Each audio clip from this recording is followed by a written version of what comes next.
What's up, YouTube? I'm gonna be actually doing some gameplay commentary today for probably the first time. I've done a couple of voiceovers before, but this is the first time I've done some, I don't know, a lengthy commentary on Battlefield. I've been getting a lot of requests for it, and this one, what's funny enough is I typically never play as a sniper. Uh, I I do once in a while. I got some time with it. I've gotten the golds in the Vietnam with it, and I've got some time in regular Battlefield with Bad Company 2 with it as well. But that's typically not what I do. And if you look at any of the montages I've done in the past, I mean, there's like zero sniper playing it whatsoever. But for some reason, I was getting requests from people to do sniper gameplay, and because I guess that's what everybody thinks is cool on YouTube now.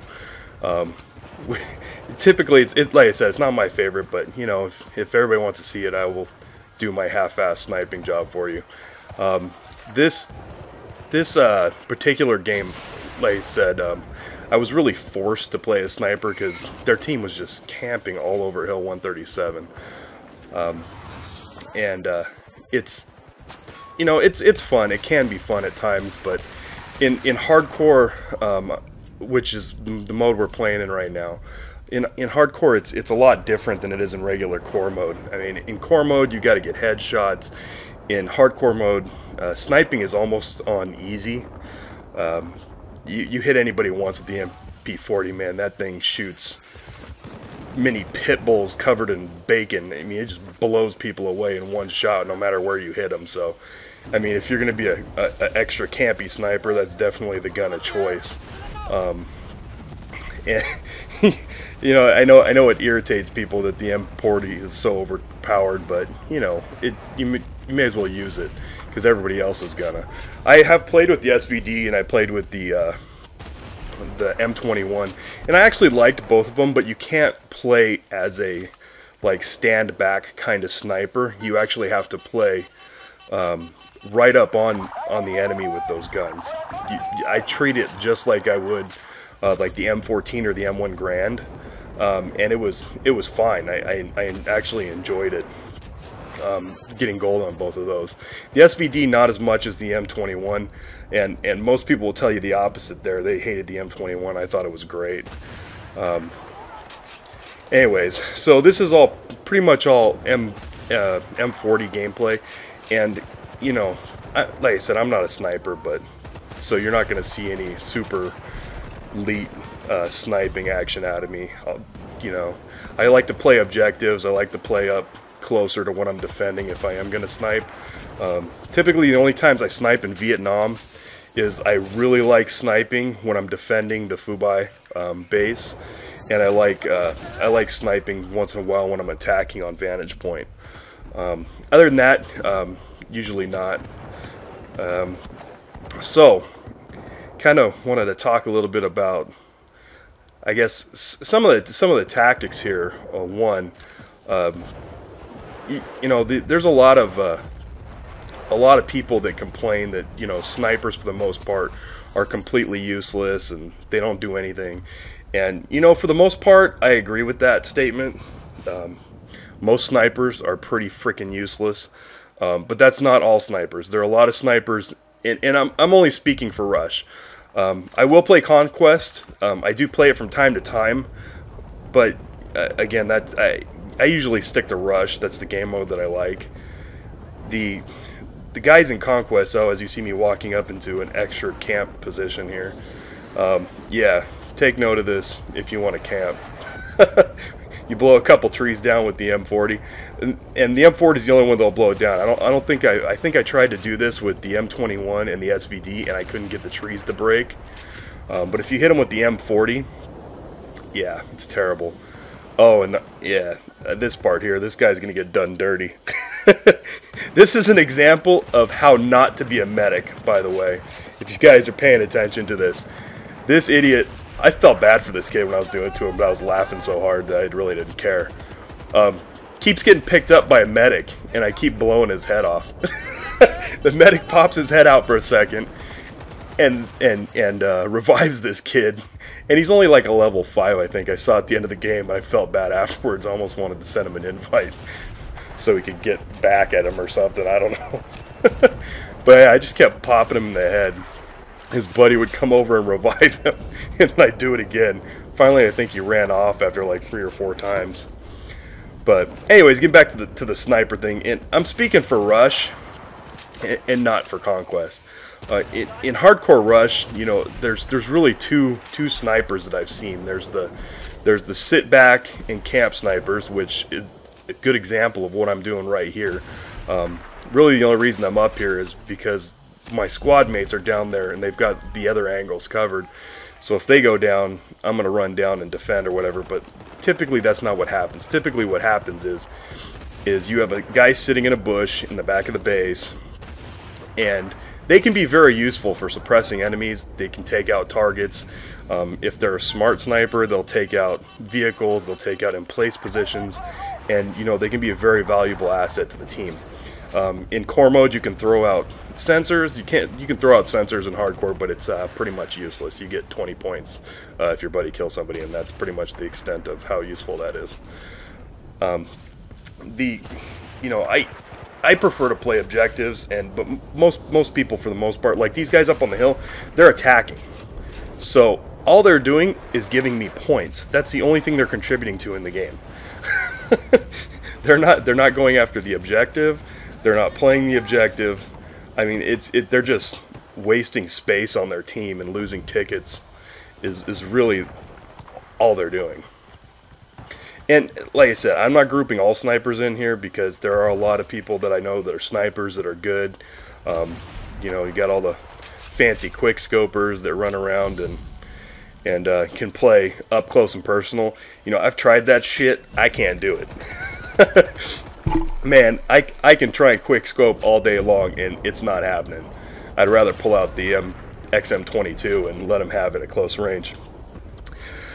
So, I think the best thing you can do in hardcore as a sniper is support your team and take objectives. You know, if you're attacking, drop some mortars on the crate after your team arms it if they're not in the way.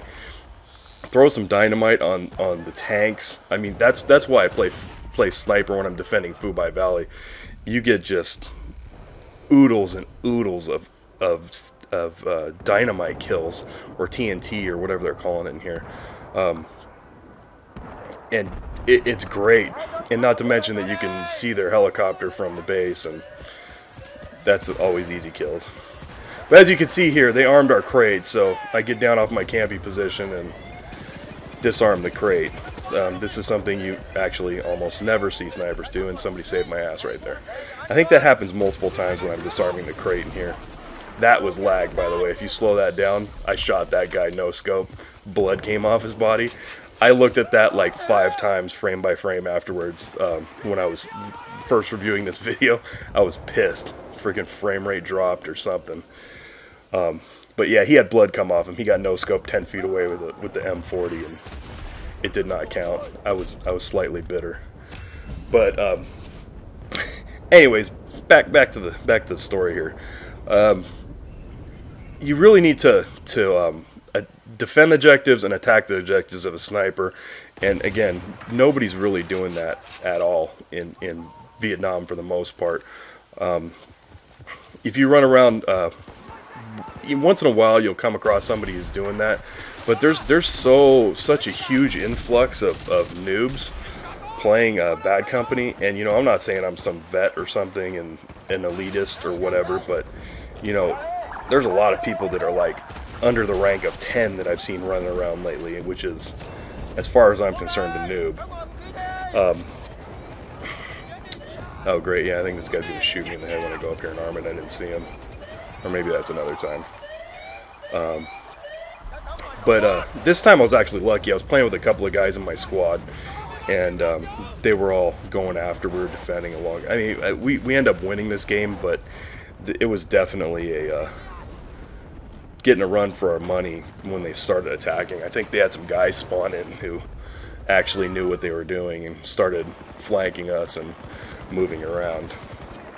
So, for the most part, it looks like the Battlefield community is really dying. I mean, there's a lot of hardcore people out there that are totally into it, and I'm hoping that Battlefield 3 is going to revive it, I'm sure, but Vietnam just definitely did not revive the community nearly what I thought it was going to. Vietnam as a whole, I guess you could say, was kind of disappointing. It ended up being,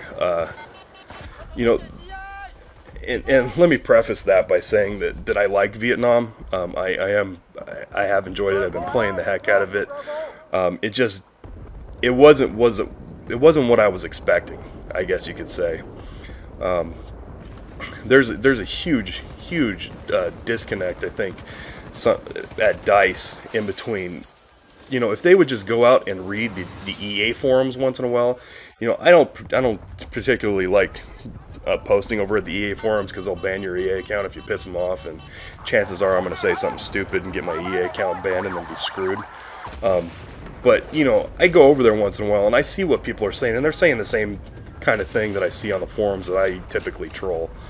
And it's everybody has the same kind of complaints and the same kind of things they're asking for Vietnam or for Battlefield in general, and I just don't understand why DICE just doesn't deliver on some of the items. But that's again my personal opinion, and I'll probably get lots of fanboy hate mail for talking shit about DICE, but whatever. For the most part, I'm happy with the company, but some of the stuff they do just baffles me. Vietnam, as a whole, is pretty good. I think the conquest maps are kind of weak compared to what I think the DICE is capable of. The conquest maps in Map Pack 7 were really bad. Of course, I love the rush maps. I love playing the huge rush maps. I'll do those all day long. That guy shot in the back like 4 times and he didn't die. Then he freaking kills me. Yeah, I was excited about that too. But lately, and I know this is going to date the video. I don't like talking about current events in it, but the servers have just been off the hook retarded lately. I know that DICE released some information saying, yeah, we're updating the servers today, and that they're going to be doing something to the effect of attempting to fix the disaster that they got going on right now. But you can't even get into a game that's more than 2 versus 2. They're supposed to be patching the Xbox sometime soon, and I felt bad for the PS3 guys because they're like, DICE released a statement saying, yeah, we're fixing the Xbox, and they didn't say anything about fixing the PS3 problems.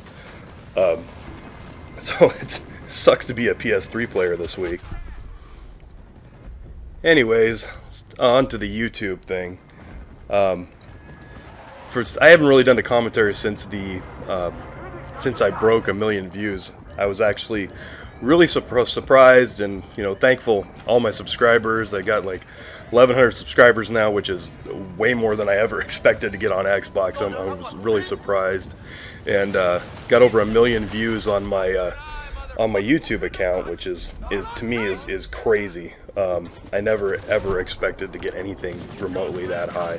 So big thank you to all of you out there who have supported my channel, especially those of you who've been here since the beginning supporting my channel. And this is a hobby of mine. I do this for fun. I don't intend on making a career out of YouTube or anything like that, like a lot of people on here really want to do. This is just a hobby for me, and I enjoy doing it though. It's great. YouTube's been kind of a mess lately. It's been a lot of drama up in it. I don't know, those of you who follow YouTube or not, you probably have noticed that everybody is doing this. It's complaining about some of the big YouTube commentators. Basically did this podcast, and they brought this kid on, and basically put his name out there, and because of that, he got a butt ton of subscribers to his channel that he really didn't earn. And so people are all up in arms and about this, and they're all pissed off, and they think this is like the end of the world. And you know what it is the guys that are the big YouTube commentators, they have good content. and I can understand why people get ticked off, because you know, there's guys out there, and there's other guys who are, I think, are even better than most of the big YouTube commentators that don't get the respect that I think they should get, you know. And I'm just kind of frustrated with the whole thing. It's like these guys, I mean, you know, and for all intents and purposes, they probably all are in high school or even younger for that matter, but it just seems so high school to bitch about that stuff to me. You know, who cares, really? You know, if you get a bunch of subscribers, you know, that's how you're going to do that is how you do that. Welcome to real life, you know.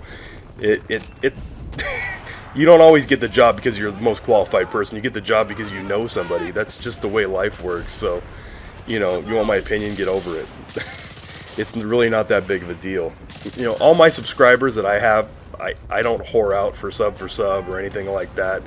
So if I have somebody who subscribed to my channel, it's because they did it on their own volition. And anybody that I have featured on my channel, or as like the recommended channels, all those guys I either know, have been friends with, or I play with on a regular basis, and I'm just trying to get them out there because I think they deserve some more subs, you know. And so I've been kind of just sitting back from the outside and really laughing at this whole thing with the big, especially the machinima guys. They are just ridiculous.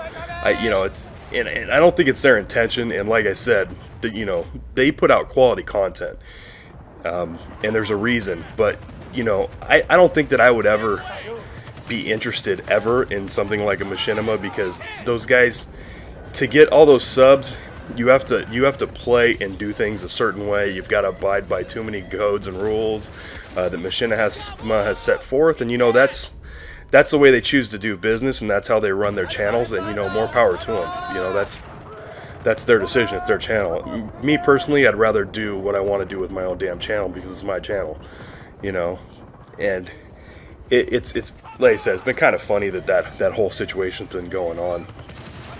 You know, I also had heard that there's quite a few channels getting hacked lately. I know a friend of mine that on YouTube here, he's had some problems with somebody hacking his channel, and he lost something like, you know, 10,000 subs or something ridiculous like that. And I was just I feel bad for the guy, man. It takes a long time to build a channel up that big.